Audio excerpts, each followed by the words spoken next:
Great. We can listen to this music while we start.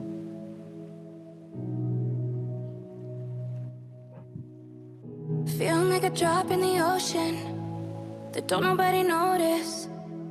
Maybe it's all just in your head. Feeling like you're trapped in your own skin, and now your body's frozen. Broken down, you've got nothing left. When you're high on emotion and you're losing your focus, and you feel too exhausted to pray. Don't get lost in the moment or give up when you're closest. All you need is somebody to say it's okay not to be okay. It's okay not to be okay. When you're down and you feel ashamed, it's okay not to be okay. Feeling like your life's an illusion, and lately you're secluded, thinking you'll never get your chance. Feeling like you got no solution. It's only 'cause you're human.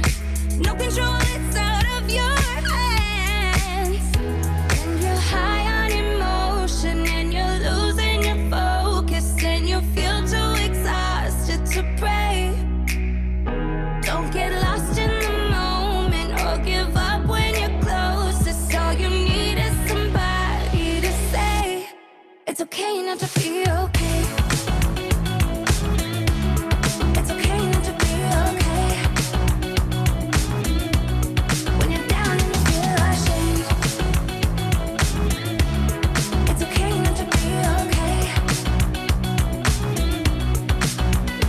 When you're high on emotion and you're losing your focus, and you feel too exhausted to pray.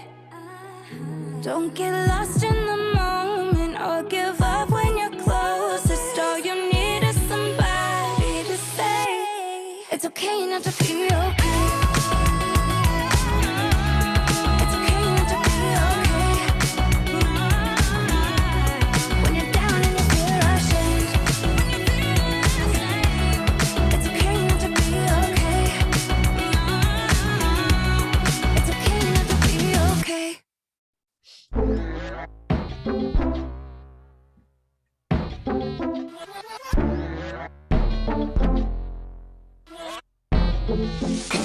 It's okay to not be okay, to dive in your pain, and it's alright to not be alright, to search for your light, and it's all good to not be all good, to feel like you shouldn't feel any better. You gotta lose you just a little, lose your cool just a little. I won't judge you a little, not even a little bit. I know you're fucking sick of it. I don't know nobody who thinks that there's somebody 24/7, 24/7. I don't know nobody who smiles at everybody 24/7, 24/7.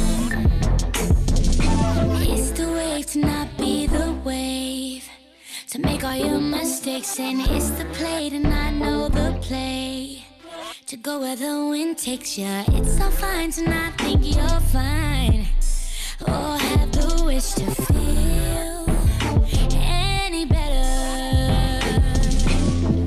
You gotta lose you just a little, lose your cool just a little. I won't judge you a little, not even a little bit. I know you're fucking sick of it. I don't know nobody who thinks that there's somebody 24/7, 24/7, 24/7. I don't know nobody who smiles at everybody 24/7, 24/7. I have my days when I am upside down, topsy-turvy. I have my days when I am not myself and I'm not worried. I have my nights when I'm not anxious to wake up and feel any better. I don't know nobody who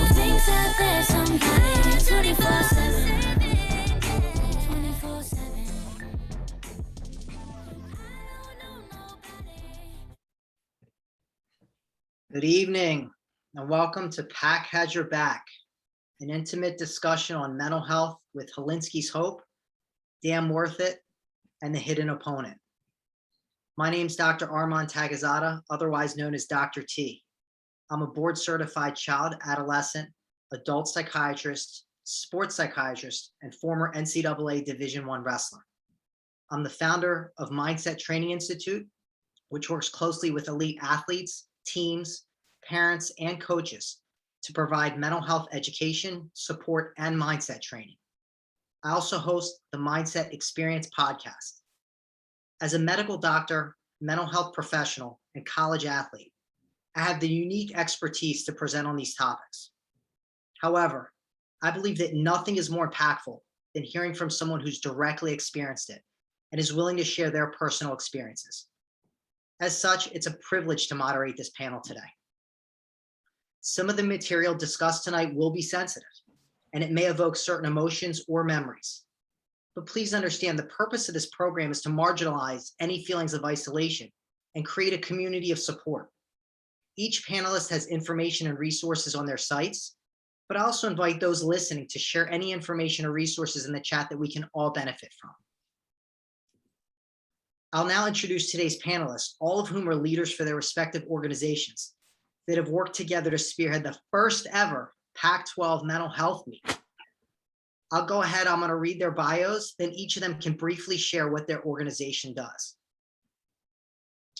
First, I wanna introduce Mark and Kym Hilinski, who are the founders of the Hilinski's Hope Foundation, H3H, which was created in 2018 to honor the life of their son, Tyler, who was a starting quarterback at Washington State University and died by suicide on January 16, 2018. Mark and Kym share the story of their beautiful son, Tyler, with the hope that those hearing it will help others understand the prevalence of mental illness. They're the proud recipients of the 2020 ESPN Stuart Scott ENSPIRE Award and the national charity partner of the 2021 NCAA Final Four. Kym and Mark, thanks for coming. Please tell us a little bit about your organization. Well, thank you for having us, and we're honored to be here, especially with these two other foundations. You know, we didn't know what to do really after Tyler died. We were lost. We're still a bit lost and struggle every day without him. But really, we don't want another Tyler, another family to experience what Tyler must have been feeling and what we're going through. And so we work each day to do what these other two groups are doing, to really break down that stigma and raise awareness. And so we travel around the country and we give what we call Tyler Talks, and it sort of helps us keep Tyler with us, you know, as we give these talks. And it's tough, but this is what we're going to do the rest of our lives. Well, we appreciate it and we're grateful. Victoria Garrick is the founder and CEO of The Hidden Opponent. She's a TED Talk speaker and a Pac-12 champion from USC, Fight On Trojans. She first began sharing her story of how she battled and overcame depression and anxiety in her 2017 TED Talk, The Hidden Opponent, which has been viewed over 350,000 times. She's been featured in the New York Times, the Players Tribune, and has amassed over 2 million followers on social media, where she's known for her positive campaign, #RealPost. Victoria, tell us a little bit about The Hidden Opponent. Hi guys, I'm Victoria. Thanks so much, Dr. T. And Mark, Kym, it's an absolute honor to be on this panel with you. Same to you, Nathan. So The Hidden Opponent was essentially founded as an advocacy group to help empower student athletes around the globe to face what we call the hidden opponent. That thing that I think as athletes we all compete with, that isn't the person across the net or on the other team, but actually sometimes ourselves. So at The Hidden Opponent, we try to provide a platform to athletes to share their stories, community for them to feel supported, and also education and support as student athletes navigate the wild ride that is being a student athlete. And finally, we've got Nathan Braaten, who's the co-founder of Damn Worth It, played soccer at Oregon State University. His passion for mental health began after losing 2 close friends and teammates to suicide. After dealing with his own mental health struggles following these events, Nathan was inspired to start the conversation around mental health and end the stigma behind it. He currently works in Nike's global world headquarters and continues to inspire others to embrace their own mental health. Nathan, tell us a little bit about your organization. Hey everybody, I'm just like everybody else. I'm so honored to be on this panel and can't wait to, to speak to all of you about something so important as mental health. And like Dr. T said, my passion really started through loss, losing a teammate, and losing a friend to suicide. And after struggling with my own mental health, it made me so passionate, similar to Kym and Mark, of I never wanted somebody else, another student athlete, to go through the same thing that I went through. So I became passionate about advocating for mental health, advocating for suicide prevention. And that's where me and Taylor Ritchie, who is my co-founder, she was a gymnast at Oregon State, we founded Damn Worth It. And it is what it says. It says it on my jacket. We want to make sure that everybody knows that they are worth it. And what Damn Worth It really tries to do ever since we became a nonprofit corporation is we want to be the gold standard for helping higher education institutions establish, implement, and sustain peer-led mental health awareness campaigns. So we rolled out at Oregon State University, and then we had our first two branches, University of Kentucky and Humboldt State, launched just last month. So we are super excited to continue to create that culture across colleges across the country. And it's a topic that, similar to everybody else on this panel, is a lifelong pursuit for us to make sure that we never make anybody else feel alone in their mental health journey. I appreciate y'all coming on. I think it's so evident how passionate and personal this is to each of you. And I think that's what's going to make it just such an amazing and really insightful and rewarding conversation. I also want to thank everybody who's tuning in today, who's taken time out of their evenings to be a part of this, not only the Mental Health Week, but a part of this night, and really kind of coming together to learn, to support each other, and to really gain insight. And I think that's what's going to be so amazing. I want to get into some questions with the panelists. We've got some great questions. I also want to make sure that we save some time at the end to hear questions from those of you that are attending. So please feel free to put your questions in the chat, and we'll try to get to as many of them as possible and really cover as much, but also make sure that we also dive into some of these questions and really get some insights and some things that we can all take from here. Victoria, I'm going to start with you. Why is there such an apparent stigma surrounding mental health, specifically in sports culture among student athletes? Well, I think in general, there's this stigma surrounding mental health that we see. I think when I look at my parents and I look at my grandparents, that when you go back, it was like anytime someone was struggling with their mental health, they were anxious, depressed, they had to see a therapist, they were viewed as weaker, and it wasn't something that people talked about proudly. And obviously we've seen that change over time.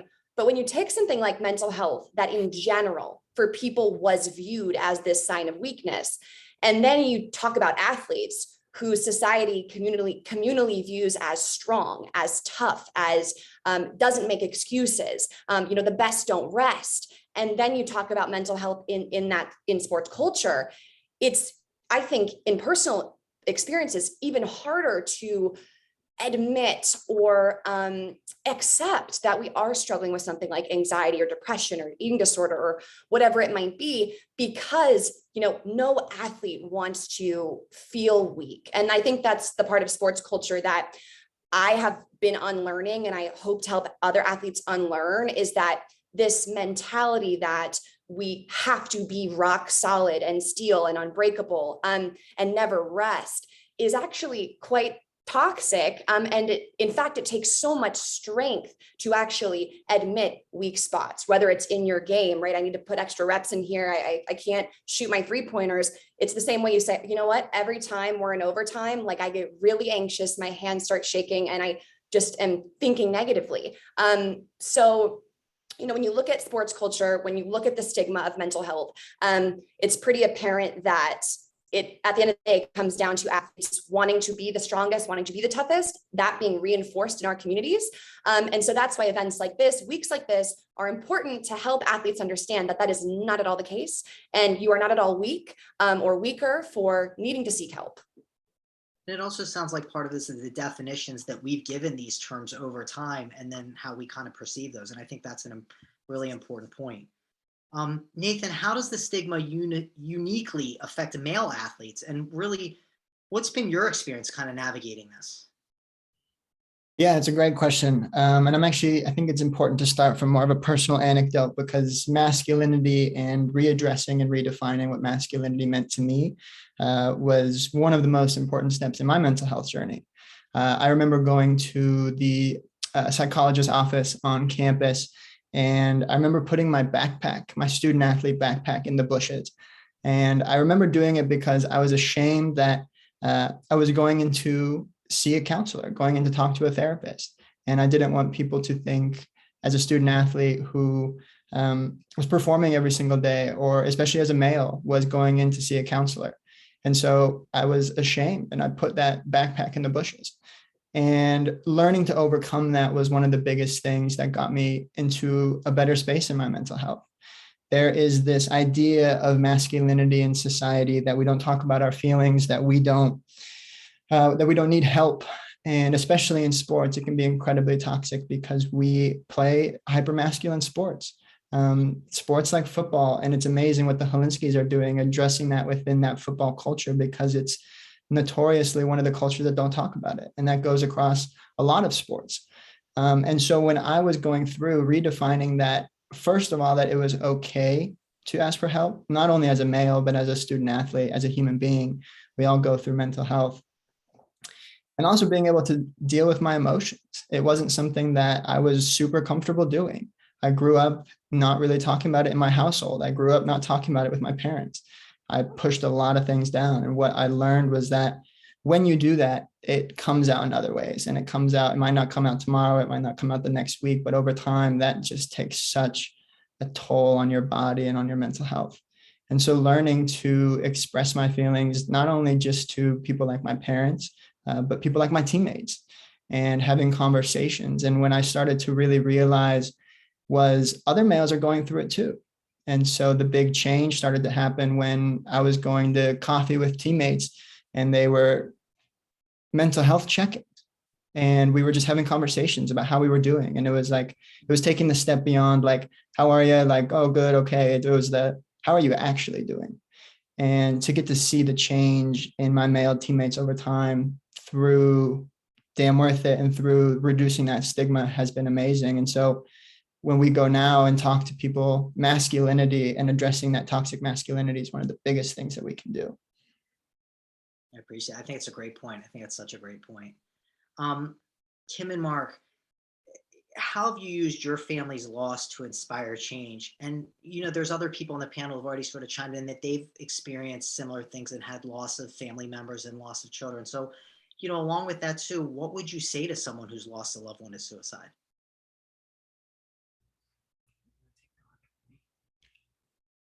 We get asked that question a lot, and we're not mental health experts, obviously. But when we go around and talk to student athletes across the country, their parents sometimes are there. Obviously, the coaching staff is nearby, the administration. So we sort of field this general question a lot.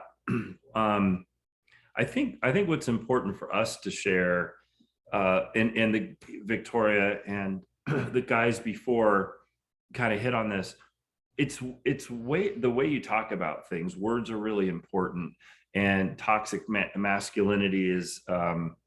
I'd love to hear more about that, and I think you've spent a lot of time doing good work around that. One of the things we share with our audiences when we do these talks about Tyler, I think it's important to share here is we've just changed the language internally at our family, right? So we don't say committed suicide anymore. And there's a whole history of it being illegal to die by suicide. But the concept we're focusing on is committed. And you can use a number of ways. And I think, in your opening, you said died by suicide. And the reason that's important is the story we tell in our talks, Tyler used to take a teammate to a counseling session twice a month, every other Friday, right? And he would get some food, they would eat eat after the session, and talk about how that helped them. Now, his teammate lost his mom when he was 5 or 6 years old to cancer. And so there's point number one. You don't commit cancer. You don't commit ALS. You die by the disease process that affects you, right? So we've changed that. But in that story with CJ, this is Tyler's roommate and best friend on the team. We don't find this out until he's dead. And the story sort of goes like this, you know, every couple of weeks they go through it, they get some food, they talk about how that conversation with CJ and the counselor was effective. And so we asked the audience, you know, it makes sense. All he had to do was say, you know what, I might need to talk to somebody like that. But we know Tyler, and I think this is, sorry for the long way to get to this point. I have a feeling that Tyler would have simply said, CJ has a reason to go to counseling. He lost his mother. I have my parents. I have great brothers. I'm on a great team. I love my coach. You know, I'm starting this year. You know, I've worked really hard. I don't have a reason to be sad or depressed. And what we try to tell the kids is you don't need a reason, right? If you believe that mental illness is real, then there's a number of factors that play into it. And again, we're not the experts here. But the fact that you don't have a reason to ask for help doesn't matter. You know, if you're thinking about hurting yourself or somebody else, you can't get out of your funk, and not just sleeping in a little bit but missing practice. And, you know, these are very common, you know, we can walk through all those. But you don't need a reason to ask for help. I think we're just that's one way, I guess, we're trying to change the conversation a little bit, is be more careful about our words and be particular about what we're saying. So that's just one example. And I think that's so important. There's two things you really said that I want to highlight just as a mental health professional, right? One is the importance of language, right? You talked about that. It's so important how we use language. And Nathan hit on this, and Victoria's hit on this as well, as sort of the way that we communicate, the way we articulate things, because that really does affect how we feel and ultimately how we react. And the other thing I think is important that you brought up is this difference of what's a symptom and what's a syndrome, right? You talked about ALS, you talked about cancer. These are things that we consider illnesses, but then when it comes to mental health, well, you know, it's sort of, well, do I need a reason to feel this way? And again, I think that's an important distinction, that if we're really going to call it mental illness and truly believe in that, we really have to look at these things as, things that have a biological component, that have environmental components. There's a lot that goes into it. It's not just whether you have it or you not, or you are or you aren't. It's really about sort of the human experience and a variety of factors that go into that. And I really appreciate you bringing that up. And as a mental health professional, I just wanted to highlight that, because I think, again, it's so important to highlight those 2 points, because for people who don't quite understand, it really is important for them to see it that way. So thank you. Thank you for sharing that. I think that's very important. Victoria, another questions I have for you is, you're active on social media and you've used it in a variety of ways, and you've used it as an as a platform, but also in a way of sharing your own experiences. So the question is really, how can we use social media in ways that don't harm, but even promote mental health? Yeah, this is great. And it's a hot topic right now, the way that specifically platforms like Instagram affect us. And I remember as a student athlete, at USC, I felt this pressure to curate, and show the world, my family, my friends back home, that life was good even when it wasn't. I relate to that same feeling of, I don't have a reason to be depressed. I'm so privileged, I'm so blessed, I'm not allowed to feel this way. And I also wanted everyone else to think that I was happy. I think, when we go to college, everyone works so hard. These athletes work so hard. Talk about the Pac-12, to play on a Pac-12 team. So when you show up, there is this pressure to be like, well, this is everything I dreamt of. This is everything I worked for. My parents are so proud of me. I have to smile and act like this is amazing, even if I'm feeling really stressed and I have lots of pressure and I'm not happy. And so I was putting out a version of me that didn't really exist. And actually, Columbia recently released a study that said people who portray themselves inauthentically online actually show a decline in their mental health, whereas people who portray themselves authentically online, and it's a true, more accurate representation of how they feel, actually have better mental health. So that said, it is very important that you do feel like how you act on social media is in close alignment with how you really feel, but also what we consume matters. And I think we can get caught up in this idea that social media is bad. But I like to kind of point out that social media itself is a platform of opportunity. Of course, there are negative things on this platform. And if we subscribe to this content, the algorithm will feed us similar content that is not good if this isn't good. But if we take a moment to look at who we follow, can I unfollow these accounts? Can I follow, psychologists? Can I follow athletes who talk about mental health? Can I follow people doing things that make me feel good, empowered, and safe, and encouraged to be me? Then I think there really is an effect there. The same way negative content affects us poorly, I believe positive content can really lift our spirits and help us as we work through these things. So I think, after saying all that, my biggest thing on navigating social media as a student athlete would be really be protective of your space, how you're curating like that culture, right? We care a lot about our team culture. We can care too about the culture we create on social media because we have control to block, mute, delete, repeat. I love that. I love that. And it's about empowering that platform and empowering yourself to use that platform.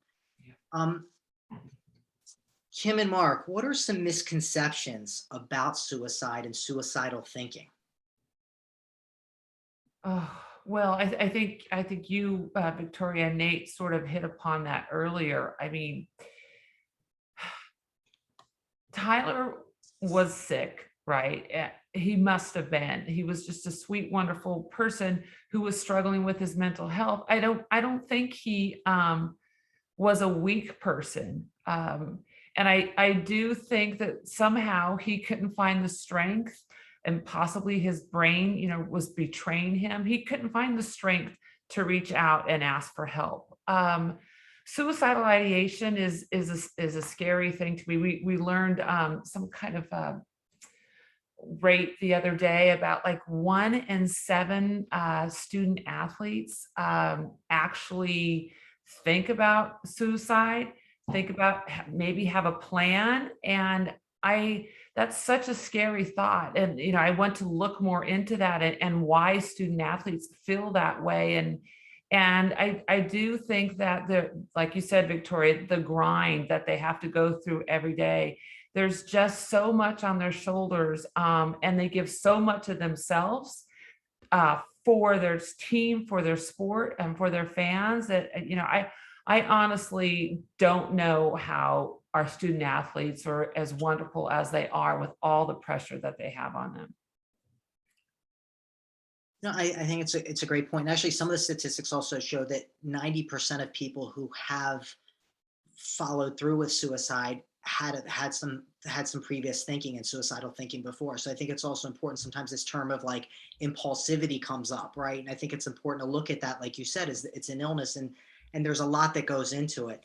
Along those lines, how can we better discuss this uncomfortable topic? Because oftentimes I find coaches don't want to talk about it. Athletic trainers don't want to talk about it. Counselors even don't want to talk about it because they're worried if they bring it up, they don't know what to do with it. So, along those lines, how can we talk about this, just discuss this topic? Yeah, well, I think you asked the first question was what misconceptions do we see or hear? And I think that's one of them, right? And I think the idea that you can cause somebody to start thinking or to follow through on suicide by just asking how they're doing. We've heard that a lot, right? We're not, but Dr. T's agreeing. So I guess that's a good thing. The second thing, and I think this is what we're sharing as much as we can with the younger group. So the high school, we were down in Alabama this weekend. And so high school age students was, I don't know what suicide or mental illness evokes in your mind. What pictures do you see? I'm much older, of course. So I think of Jack Nicholson and I think of those media things. I didn't grow up in a family that experienced any mental illness. So I didn't have that to draw from. And I think the misconception is somehow you wear it on your shirt that I am thinking about suicide and I'm about to leave and I'm making this plan. And in Tyler's case, and I get it, it's a big pie chart. This is a smaller sliver, but they don't always tell you. They don't, if you tear your ACL, it's hard to not limp around, with a lot of orthopedic injuries. But particularly with suicide, I think what we're hearing back from the student athletes is they expect that there will be this long process by which the person slowly gets worse, and they'll be able to see it and, interrupt the process. And that may be, in many cases, that may be. People struggle for years and still die by suicide. I think the other thing, and we don't know the answer to this, but we've had a lot of conversations with some folks. Ross Zabo comes to mind, is whether or not, it's more philosophical, I suppose, but is suicide its own disease? Is it, the message we're trying to get out is it's preventable, that we're very good at treating depression and anxiety.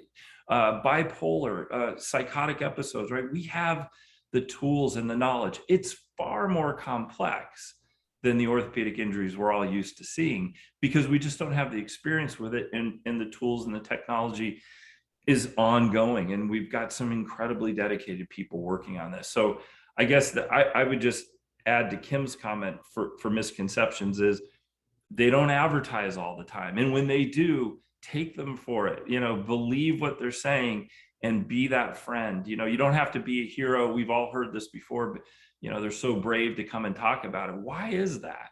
Why is that brave? I mean, I know the answer, but can we get to a point where physical and mental health are on par and have some parity, so you don't have to be these super strong? Simone Biles, you could argue 3 weeks, in front of a national audience, let her mental health history play out in front of us. And I can't think of a stronger person. Yeah, she sat out some event, whatever they're called in the Olympics, and we're all cheering for her. And then there was this discussion, a lot of mean-spirited stuff on one side and a lot of us on the other side.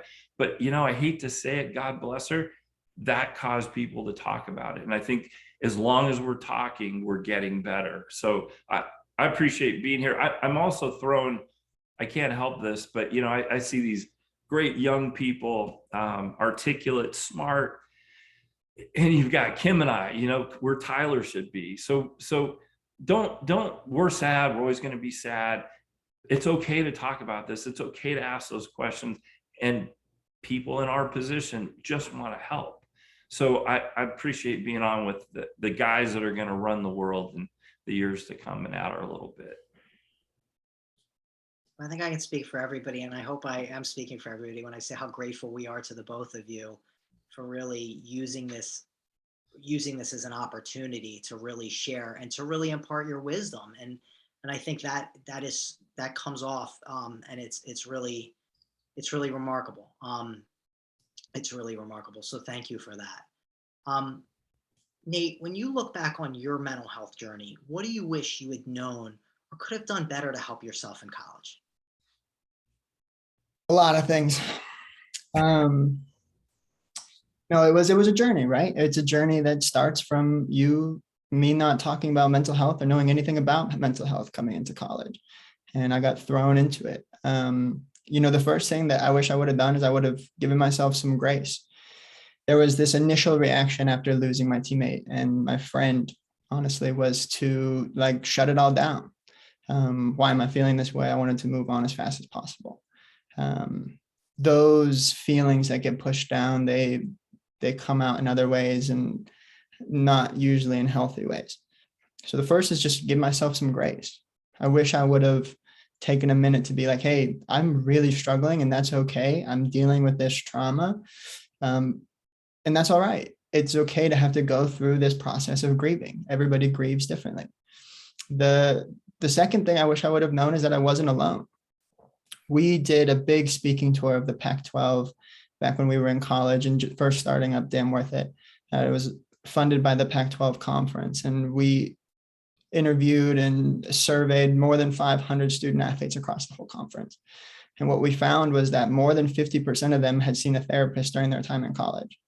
More than 50% of them had said that they struggled with depression or depressive symptoms on a regular basis. More than 50% of them said that they struggle with anxiety or anxiety related symptoms on a daily basis. And these were like, these statistics when we were doing them totally blew me away.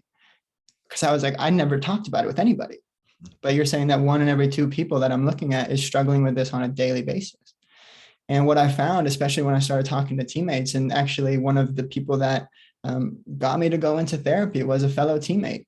And he was saying, oh, I've been going to therapy for the last 3 years. I had no idea.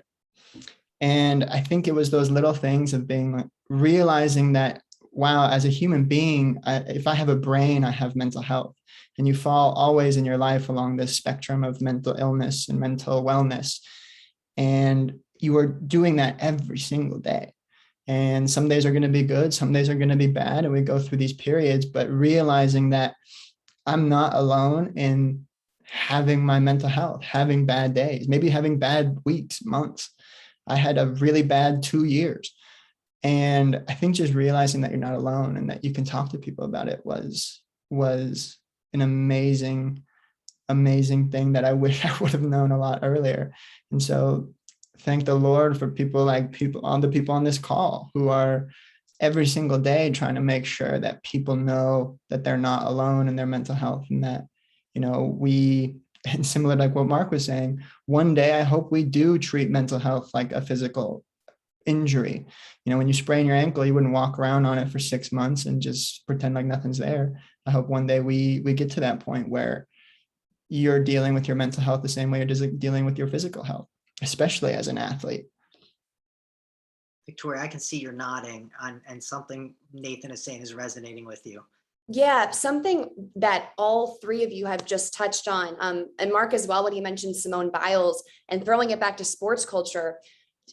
When we think about athletes who don't seek the help or, the reasoning why it is hard to do these things, something else that has occurred to me just reflecting is this idea that it's never about you as an athlete. It's always got to be about your team. It's always got to be about everyone else, right? Like I remember being in 5th grade on a soccer field and hearing there's no I in team, right? Don't ask about your playing time. Don't ask about you. There's no I in team.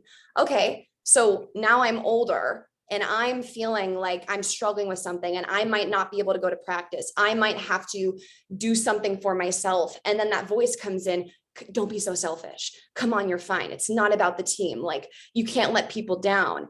And something that I just wanted to call out, especially with Simone Biles, right? Like everyone was calling her selfish. Like the team didn't win gold because of you, I can't believe she did that and left everyone out to dry, right? Is the narrative, because it's never okay for athletes to put themselves first. So I think that's just important to call out when it comes to mental health and athletes is when you seek help, you're going to inherently do something that maybe will feel selfish, right? You're saying, I need something, and it's okay to do that. And so I just wanted to call that out because I know there's people listening who might be struggling with, but I'm the captain, or I'm the one that coach always gives the rules to, or, I'm the one that is in charge of my younger siblings and my parents need my help here and there. But it is okay to put yourself first, especially in the context of struggling with mental health.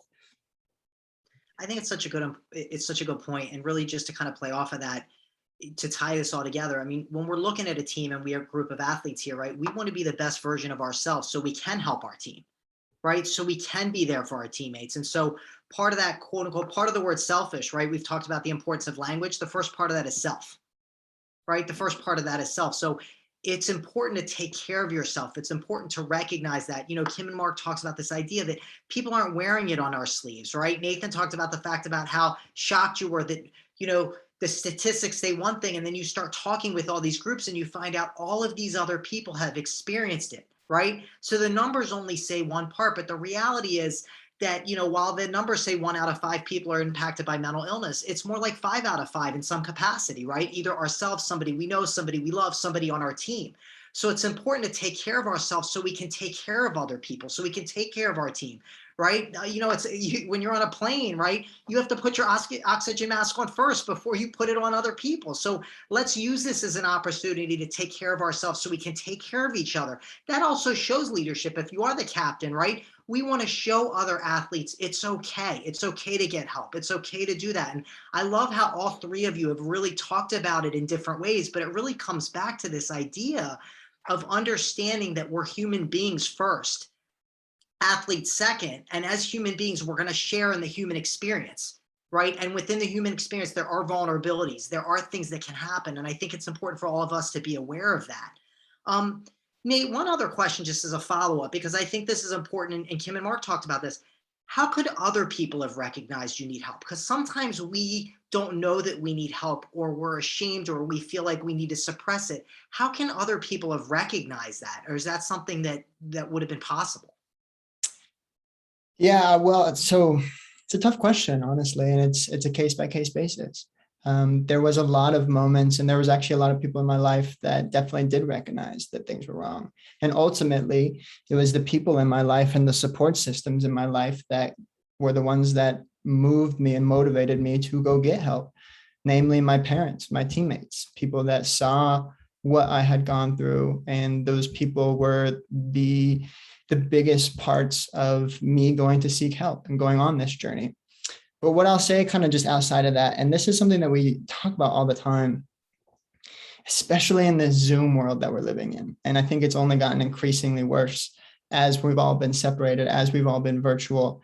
It's been really, really tough. And one of the things that we did even when we were in person was the how you doing, good, the passing by. It was like the passing by, how are you? And one of the things that has really stood out to me is if you take the extra second just to follow up, just to say like, no, really, like, how are you? I am amazed at how powerful it can be just to ask and just to truly listen, even virtually. And I say this a lot to people when we talk, because it's probably the easiest thing that we could do. It's really, really difficult. Obviously, we all know our friends, but like, a lot of people suffer silently.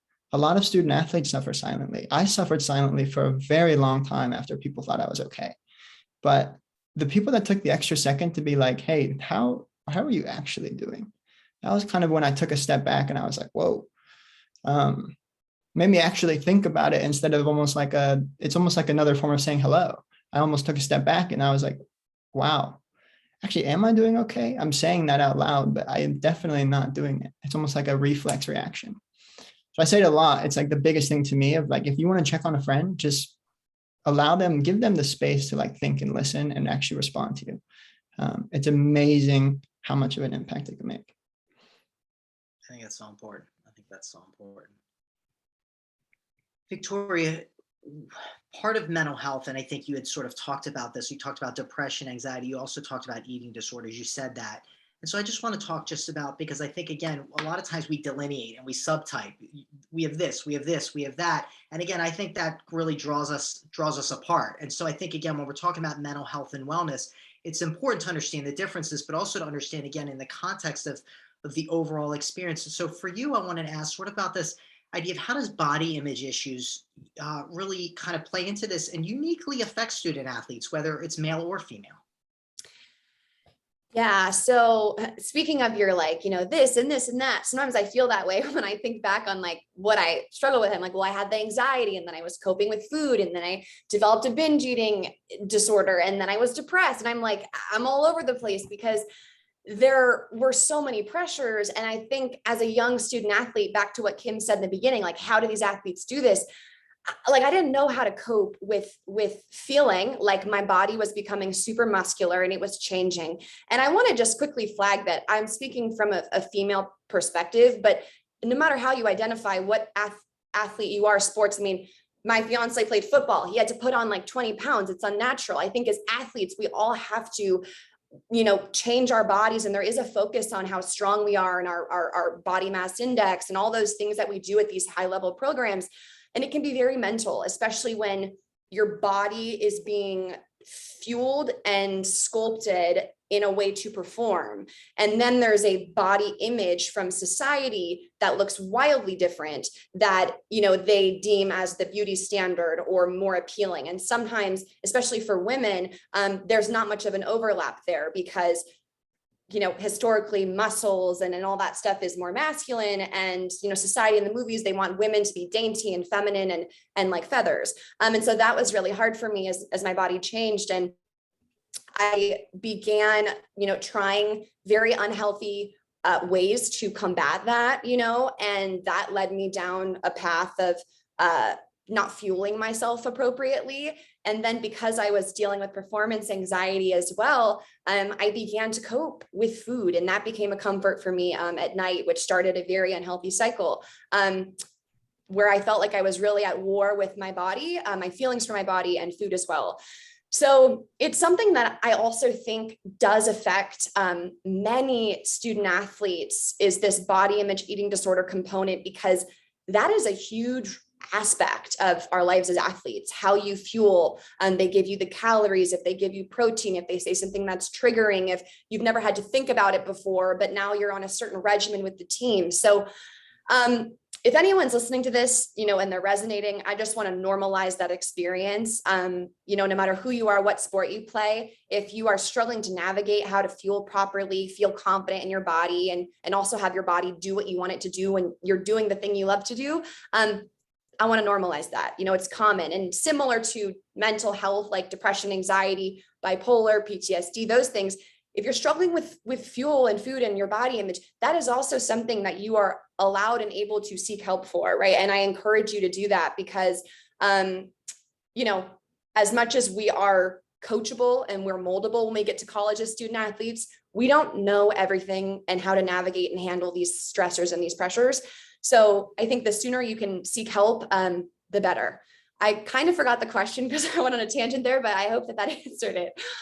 No, I think that's great. And we've got so many awesome questions coming in. So I want to be sensitive to that. And I want to really answer that for those of you guys who have taken the time to listen and answer some questions. Before I get to that, I have really two other questions, and one of them that answers the question that was asked. But, I think these things can be really valuable. And I think it's also important to take some specific things. So for anybody on the panel or everybody on the panel, how do each of you ensure that you're continuing to check in and take care of yourselves emotionally, including coping with anxiety?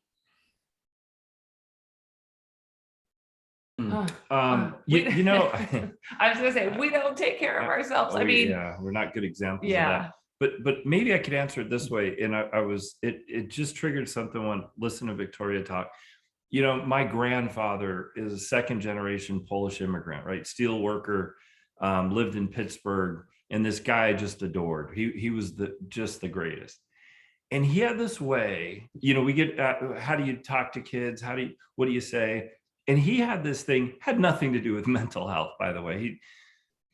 He wouldn't know anything about that. But he used to ask a really interesting question, which was to his grandkids and maybe others. But he'd say, when he gets you alone, he wouldn't ask how you're doing. He'd ask if you're happy.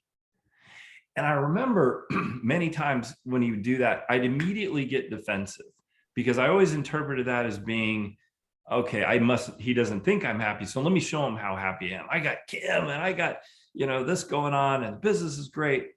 And it's weird, at least for me, it was that simple question of, are you happy, shouldn't be defensive. I was hyper defensive apparently.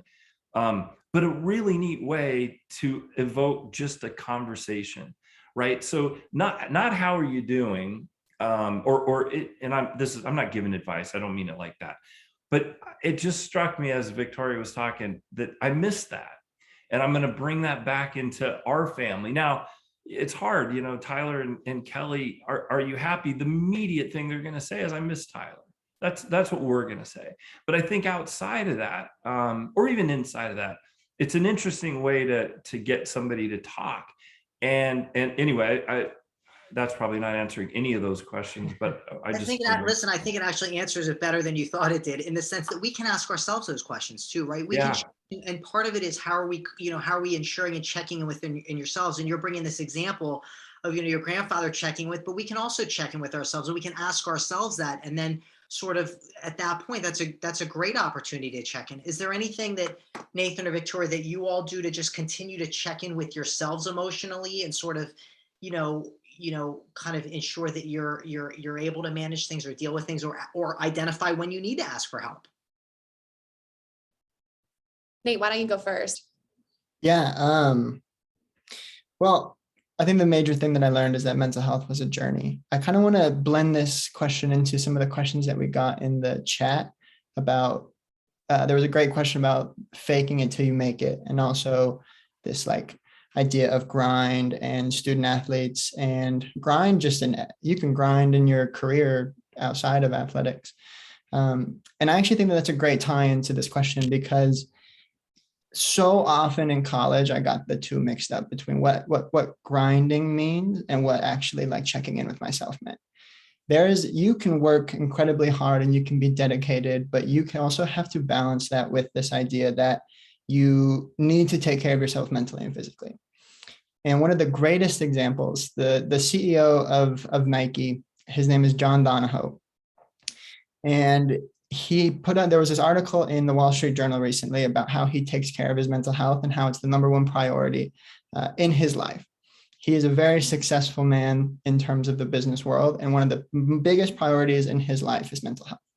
He's worked hard, he's grinded, he was an athlete, and he still prioritizes his mental health. And I think that that's a really important example, because we cannot grind. And I think that there's a misinterpretation of what grind means, because it seems like you just push through everything. You go, go, go, go, go, go, go. But that's impossible. Nobody can do that forever. There is a balance to making sure that we are taking care of ourselves enough and filling up our own cup so that we can work hard, so that we can go and get the things that we want. But there's a balance, and you have to take care of yourself. And so that to me is the biggest lesson coming out of college. And it's the biggest lesson now of there are moments in my life where I have to check myself of like, whoa, I'm working, I'm doing damn worth it. I'm trying to work out, I'm managing relationships. And I'm like, geez, I need to manage what is important to me. And I will never, ever get that balance right. And I think giving myself the grace to know, okay, I'm not going to, but I'm going to try my best. And also just giving myself grace of, I will be on this mental health journey forever. We will always be in between these two polar opposites of mental health and mental illness. And that's okay. We are humans. And that's the beautiful part about life, is that we do get to experience these things and everything in between. So I guess it's less about what do I do and more about just being conscious about that journey that we're all on. And then just to share as well on the taking care of your own mental health. I mean, I could share what I do now, but I was just thinking, so not applicable to student athletes, right? You don't have time to curate your schedule, say no to this, do that. You kind of have to take all your units, show up to every film meeting and every game. You have to do it, right? So if I could just say one thing that I do think could help with your mental health is, and I wish I did this more, was just to kind of go a little bit easier on yourself. Like, I know what it felt like to think I have to have the best grades and be all Pac-12 academic, or I have to be a starter, right? I have to play. It was like I had to be perfect. Sometimes it's okay to just like take a breather and remember it's just not that important. And I know it's so hard to think that when you're playing, because I had a mentor say the same thing to me, just have fun. She was like, I wish I could have one more game back at USC, but I meant it like, are you kidding me? This isn't fun. This is so stressful. But if you can, when you're walking to your class, like put your phone down, take a deep breath, sit on a bench for 2 minutes and just people watch, soak in the fact that you're here and this is where you wanted to be and you have opportunity, and that the people that are in your life that love you are still going to love you if you're not playing, and they're still going to love you if you fail a class, and they're still going to love you if the worst thing happens. And so I think just taking that breather and keeping it light, that was something one of my teammates and I always said to each other. We just looked at each other like, keep it light. We were like, keep it light. We were trying to say it until we believed it. So I just wanted to throw that in there when it comes to taking care of your own mental health. Is it's okay to sometimes not always have to be the best at everything, athlete to athlete. This is great. I mean, I think these are all three great ideas, checking in with yourself, checking in with your family, really being cognizant and being authentic, right? Nathan, you talked about fake it till you make it. And really what you said is really being aware, being cognizant, understanding it's a journey. And Victoria, I think really talking about this idea of really taking time to take a step back and appreciate the experience, right? And appreciate what you're doing. I think those are just such valuable points. And those are actionable things that we can all do. Another question that came in, which I think is so important, is, we're talking about college, we're talking about college athletes, but the word prevention has also come up on this. So there's a couple of high school athletes and a couple of questions that have come up about how do we manage and what are some things we need to be aware of in the transition from high school to college? And what are some things that we can really kind of do to manage some of the pressures that we're going to experience, so that hopefully we're better equipped to be able to navigate some of these things? I'm going to leave that to the college athletes. I know you guys aren't anymore, but you can answer that. But I can tell you this: when Tyler went away, we lived in Southern California, and when he went away to Washington State, I stayed up there for a little bit, moved into his dorm, stayed a couple extra days just to make sure he was, fine. And a week later, he gave me a call and he said, "Mom, I was sitting in class and my eyes got all full of tears and my stomach started hurting," and he had football, he had his teammates, and he was so excited to be there. And what we both realized is that he was homesick. He missed his family, he missed his brothers, he missed his room, right? And I think that's just something that you need to be aware of when you go away to college. I think you are going to get homesick, as much as it's going to be so exciting, and it will be some of the best years of your life. You're going to miss your family. And so be aware of that as you make that transition. And now to you guys.